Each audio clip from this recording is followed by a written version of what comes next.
गोवर्धन जी ने ग्रहण किया, सबको वापस फिर फीस्टिंग हो गई और सब उसको जो है आनंद से प्रसाद ग्रहण करने लगे। गिरिराज गोवर्धन जी की महिमा, आरती, कीर्तन, भजन, नृत्य चल रहा है, होने लगा।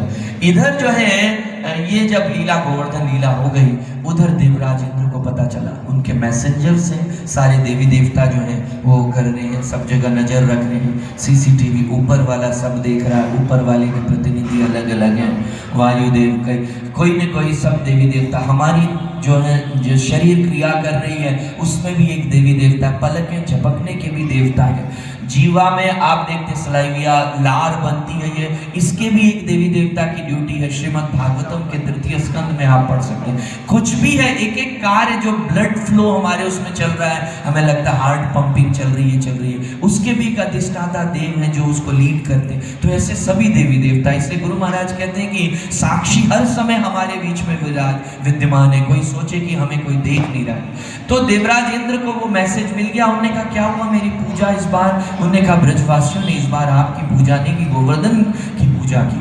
अच्छा, तो उन्होंने कहा इतना उनका दुस्साहस, अनादिकाल से मेरी पूजा चली आ। कहते हैं ऐसा कैसे किया, मेरे ब्रजवासी तो मेरे अनन्य उपासक थे, मतलब मेरे को बहुत रिगार्ड करते थे। उन्होंने कहा कि बालक कृष्ण के कहने पे सबने ऐसा किया। कहते हैं अच्छा, एक बालक की इतनी जरूरत, ऐसा उन्हें कर दिया। तो इंद्र जो है वो बहुत क्रोधित हो गए। इंद्र क्रोधित हो गए और उन्होंने संवर्तक और अन्य जो विष्णु जो प्रलयकारी बादल है उनको बुलाया, उनको कहा कि जाओ ब्रज क्षेत्र को, पूरे जो है ब्रज को जलमग्न कर दो। और सभी उनको बुलाया कि जैसे प्रलय के समय जलमग्न हो जाता, आंधी तूफान चलती, ऐसी स्थिति ब्रज की बना दो, ऐसा उनको आदेश दिया। संवर्तक व अन्य प्रमुख बादल हैं, वो देवराज इंद्र की जब इस आदेश को विचार करने लगे, क्योंकि क्या हुआ कि वो बादल श्री कृष्ण की शक्ति को थोड़ा थोड़ा जानते थे। अभी जानते थे तो क्या हुआ, उन्होंने वो किया, उन्होंने देवराज इंद्र को पूछा, जब तृणाव्रत का वध किया था श्री कृष्ण ने, तो वो एक चक्रवात के रूप में आया था, तो तृणाव्रत उनको लेके गया, बहुत ऊंचा लेके गया, तो उस समय बादलों के बीच में ले गया। जब तृणाव्रत का वध किया तो बादल उसके साक्षी थे, संवर्तक व अन्य बादल।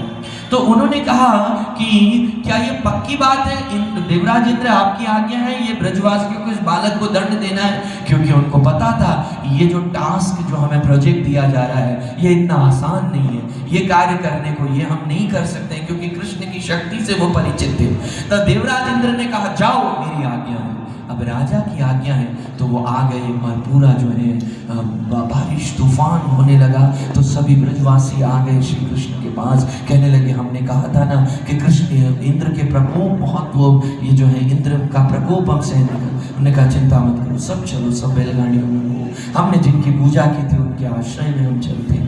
और सब चल तैयार होके वहां से सब पशुधन को, जो भी जो है मूलधन जो उनके थे, जो भी कीमती, सब उसको लेके वहां आ गए। गोवर्धन जी को श्री कृष्ण ने धारण किया और सब गोवर्धन जी के नीचे आ गए छाते की तरफ। बोले गिरिराज गोवर्धन जी की जय। तो सब जो है श्री कृष्ण ने उसको अपनी जो है एक छोटी अंगुली पे इस पे धारण किया और सब उसके नीचे आ गए। और देवराज इंद्र का जो है वो जो है प्रकोप जारी है, सभी जो है वो बारिश चल रही है। श्री कृष्ण ने बहुत सारी इच्छाएं पूरी की और 2 बार जो है, पिछली बार भी राम अवतार में गोवर्धन जी की सेवा शेष रह गई थी, वो सेवा ली। और चूंकि स्पेशली गोवर्धन जी सेवा के लिए गोलोक वृंदावन से आए थे, तो उनकी लीला में उनकी प्रमुख भूमिका थी उस महत्व को प्रकाशित करने के लिए। और साथ में जितने भी ब्रजवासी थे वो चाहते थे श्री कृष्ण के साथ हमारा लंबा समय बीते। ब्रजवासी कृष्ण के साथ बहुत लिमिटेड टाइम बिता पाते थे।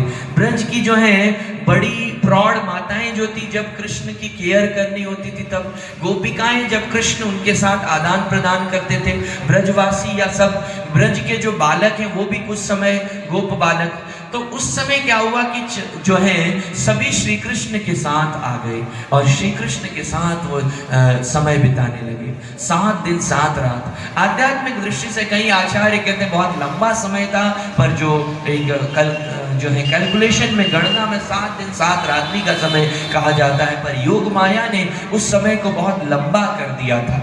वो पता नहीं चला, जैसे रात्रि बहुत लंबी हो गई पर हमें तो लग रहा रात ही है, बहुत लंबा समय था। और श्री कृष्ण के साथ जो है वो बिताया। और उधर जब जल को छाते से, गोवर्धन के छाते से रोक दिया गया एक छत्र के रूप में, तो अब ऊपर से तो रोक दिया गया, साइड से क्या किया जाए?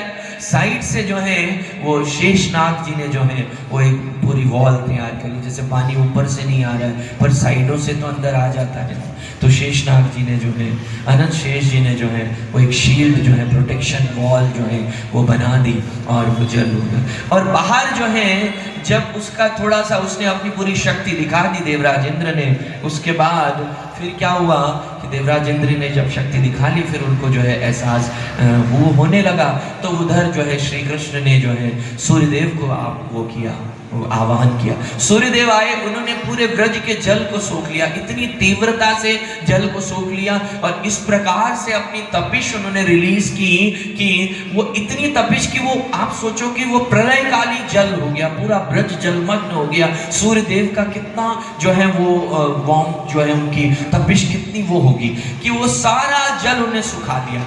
और इस तरह से जल सुखाया कि ब्रज की वनस्पति व अन्य किसी को किसी भी प्रकार का कष्ट ना पहुंचे, इस प्रकार से उन्हें किया। इधर देवराज इंद्र को जो है वो इधर जब इस प्रकार से हो गया, उनको सब रिपोर्ट, देवराज इंद्र को एहसास हुआ कि बड़ी मेरे से गलती हो गई। आचार्य बहुत सारी शिक्षाएं देते हैं। ये शिक्षा देते हैं जब आप भौतिकता, मेटेरियलिज्म से हैंडल करते हैं, जब आप उसके बीच में रह के कार्य करते हैं तो आपको बहुत ध्यान रखना होता है, बहुत सतर्क, बहुत अटेंटिव रहना होता है। कभी कभी कोई चीज़ मिसकंसेप्शन आपके अंदर गलत धारणा आ जाती है जिससे आप या आपका मिथ्याधिकार इतना बढ़ जाता है। कभी कभी आप जीवन में देखेंगे, कभी कभी लगता है कि क्या अगर कोई भक्त शास्त्र कह रहा है तो व्यक्ति स्वीकारोक्ति नहीं होती उसके अंदर, उसको, इसलिए विनम्रता बहुत जरूरी है हर वक्त। ये भक्ति का एक जो है ये बेसिस, एक फाउंडेशन है।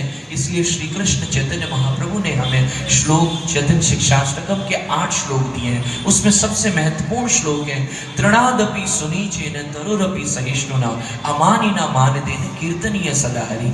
ये जो श्लोक है, तृण के समान, तृण से भी अधिक विनम्र होना, वृक्ष के समान सहनशील होना, मान की भावना नहीं, दूसरों को मान देने वाला व्यक्ति ऐसा ही सदा हरिनाम का कीर्तन कर सकता है। ये इसका अर्थ है। ऐसा करने वाला व्यक्ति निरंतर भगवान को स्मरण कर सकता है। उस साथ में ये समझने की बात है कि जब आप ऐसा सोचते हैं तो रियल अंडरस्टैंडिंग रहती है, अदरवाइज आप भी अहंकार में मत हो सकते हैं।